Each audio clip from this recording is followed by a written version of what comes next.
What is NFT?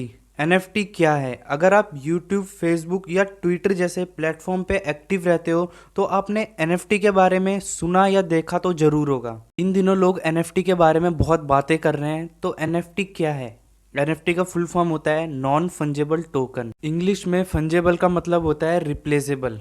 मतलब example के लिए मान लो आपके पास एक 500 की नोट है और आपके दोस्त के पास भी एक 500 की नोट है, और आपका दोस्त आपके पास आता है और कहता है कि हम दोनों अपने नोटों को आपस में एक्सचेंज कर लेते हैं, रिप्लेस कर लेते हैं। तो आप अपना नोट उसे देकर उसका नोट ले लेते हो क्योंकि दोनों की वैल्यू सेम है।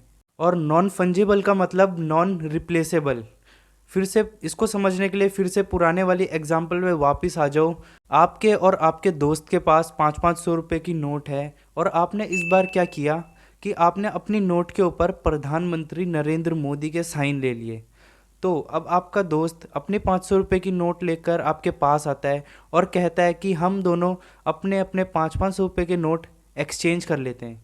तो इस बार आप उसे मना कर देते हो क्योंकि आपकी 500 रुपये की नोट के ऊपर प्रधानमंत्री नरेंद्र मोदी के साइन है, और ऐसा एक भी नोट देश में नहीं है जिसके ऊपर प्रधानमंत्री नरेंद्र मोदी की साइन हो। तो अब आप उसी नोट के बदले उसे 10,000 रुपये या उससे भी ज़्यादा की डिमांड करते हो क्योंकि अब वो यूनिक है। तो अब आपका नोट यूनिक हो जाएगा क्योंकि वो नॉर्मल नोट की तरह नहीं रहा, और उसकी वैल्यू भी बढ़ जाएगी। अगर वैल्यू बढ़ जाएगी तो आप अपने 500 रुपये के नोट को अपने दोस्त के नॉर्मल 500 रुपये के नोट से एक्सचेंज नहीं करोगे, उससे 10,000 रुपये या उससे भी कई ज़्यादा की डिमांड करोगे। तो एनएफटी में टी का मतलब टोकन।